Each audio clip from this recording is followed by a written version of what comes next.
Hey everybody, Jeff Rolfing with Everything Boston Whaler. I'm working in collaboration with Boston Whaler to bring you guys facts and information about the new 210 Vantage that I'm sitting on right now. This is the most recent whaler that's been released in 2024, this past February at the Miami Boat Show. What I wanted to spend some time on today is talking about shopping. Specifically, is a dual console right for you?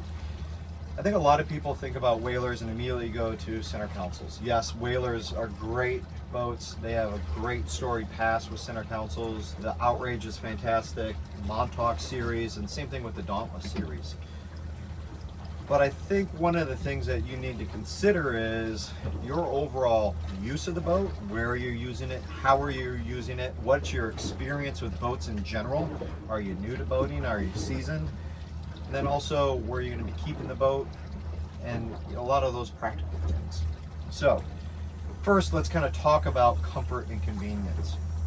When you are considering a center console, I don't think a lot of people understand a center console is a great boat, but a center console is also in your way when it comes down to it. Center console is designed to be driven from the center of the boat. Everybody's kind of on the center line of the boat. Seating typically is in that general area, and the reason why you have the center console there located as such is because it gives you full access to the gunnels. You can fish to the gunnels, you can get to the gunnels, but with that center console being like right in the middle of the boat, you always are walking around one side or the other, and sometimes it can become kind of tight, and if you get people passing each other, you kind of have to scoot past each other.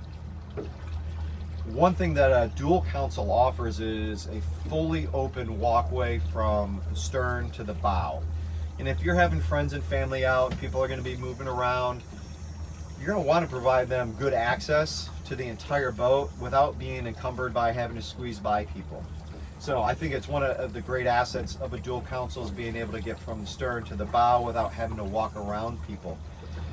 Another thing that is great when it comes to comfort and convenience is the full wraparound enclosure windscreen and windgate that you have on the Vantage and a lot of dual consoles as well.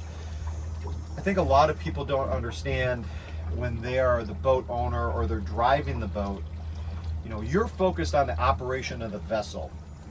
You're looking at the surroundings, what's going on, other boat traffic, thinking about wind, where you need to get to, wave conditions, and your mind is processing a lot of those types of functions that you need to operate the boat, but you're not necessarily thinking about all the things that might be slightly uncomfortable, the wind, the spray, the exposure. So you at the helm aren't experiencing what your guests are experiencing. Those who are sitting in the seats, especially if they're in an open bow on a center console or in an exposed boat, they're not thinking about the operation of the vessel. They're thinking about their time right there in the moment of what they're experiencing. If they're being, sprayed with water from chop, being exposed by wind and, feeling cold, those are the experiences that your guests are having, and you need to consider that. Everybody needs to have a good time on the water if you are going to keep coming out on the boat as a family. If you're a hardy family, somebody who grew up on the water, a center console may be just fine for you. You guys know what to expect. You guys know how to use the boat, what to experience, and they might be fine with that. But particularly for a newer boating family who might not be as seasoned, having this protection is fantastic and really increases everybody's enjoyment on the boat. And like I said, that's a really important factor. If you're new to boating, if you're going to continue to use the boat time and time again and have it become a family activity that everybody enjoys, everybody needs to have a good time on the water. If people go out and they don't have a good experience, if they're wet, just kind of miserable and unhappy and feeling like they're always just exposed, they're not going to want to come back out. And if your family doesn't want to come back out, the boat's not going to get used. So think about that when you are considering the specific layout for the boat. Now, use case. I do a lot of boating in northern environments. It's where I live. I live about an hour north of Detroit on a small inland lake here. We're about 600 acres on our lake. It's really unique. We have a full peninsula that bisects the lake. We have 7 islands that are on this lake and tons of canals and back bays. I love getting out on the water first thing in the year. Typically, I'm one of the first boats on the water in April, and I'll use the boat all the way through about Thanksgiving. So I'm using the boat in conditions that not a lot of people will typically be comfortable with, but 50-degree days, if it's sunny out, I'm going to be on the water. We get a lot of that in April. We actually do get some snow in April too. But also using it late in the season as well, doing fall color cruises and things like that. This boat functions really well for having friends out and just enjoying the water.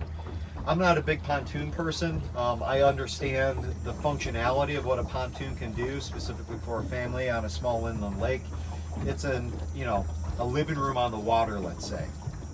I always prefer a V-hull because while I live on this inland lake, I also like to go out on big water and use it. I've, Great Lakes use, had this boat down in the Keys, used it in the ocean, so I have a lot more use than a typical inland boater who's going to want to go for a pontoon. But what this boat offers is tons of seating for that use. So this is as close to kind of the function of what a pontoon can offer as far as seating as you're going to be able to find. No center console, has a drop-down lounge, has a bow like this where it's fully padded, has the stern seats. You get a lot more functionality and use out of a boat like this for this type of use case. Now, if you're out and fishing all the time, trust me, I understand why a center console is better. I've owned lots of center consoles. I've had Montauk's, Outrages. When my wife and I were younger and no kids, an Outrage was fine because it was just us out and we would take friends out, and we're pretty used to being out on the water. But when my children were born and they were younger, I wanted to get a boat that provided a lot more, let's say, safety, felt a lot safer, felt a lot more protected for my kids. And that's when I actually bought a Newport. And for those of you who know the model, it's kind of unique. It's a classic model built on the 17 hull, same as a Montauk, but it had a really unique console layout. It had a side console, a really wide one, and it had low front bucket seats. And my kids loved sitting up front there because they were low in the boat, they felt protected. The Newport actually had a windshield that went across the bow of the boat, which provided extra wind protection. So that's really, my kind of love for that function and what it offered my family started to kind of come to fruition. Since then, I've been a big proponent of dual consoles, and I tell people often, if you're shopping for a boat and you're new to boating and family boat use is your primary function, you need to look at a dual console first. If you're going to be fishing a lot, go look for a center console. If you're in a southern environment as well, I know center consoles are something that people really will kind of gravitate towards. This does provide a lot of function for cold weather use, cool weather use, foul weather use, which you're going to see in the mid-Atlantic up through New England, the Great Lakes here where I am, or Pacific Northwest. That's where dual consoles really do shine for what they have to offer. Now, finally, things to consider as well when you're shopping is obviously size. I've owned a lot of different boats, a lot of whalers, and I think a lot of people have this perception of, well, if I have a 15 or a 17 going up to a 21, that's a big boat. That's going to take a lot more for me to think about and operate, launch, handle. And I would argue that, from, all the way down to a 13, 15, 17, up to a 22, those boats are really easy to handle in single hand. You can launch them single-handed, you can operate them single-handedly. If you're more seasoned, obviously you can run a bigger boat single-handed or launch a bigger boat single-handed just fine. However, for somebody who's new, I would say, mid-20 range is something that you would want to focus on if you're going to be single-handing the boat or just kind of using it yourselves. For me, you can haul a 22-foot boat the same as you can haul a 17. You don't need a full-size truck. I've hauled 13s, 15s, 17s with mid-sized cars and compact trucks. So you don't necessarily need a big tow vehicle for that, but also you don't need to get into a 3/4 ton vehicle, 3/4 ton full-size truck to haul a boat of this size. Now, if you're getting into the mid-20s, upper 20s, you really should consider a 3/4 ton truck. I tow this boat with my GMC 1500. It does just fine. I will say mountains and stuff like that, it will give the give the truck a bit of a workout, but you know, for most of my uses, especially here in Michigan where we don't have huge mountains I have to go through, it does just fine. There's no need for a 3/4 ton vehicle.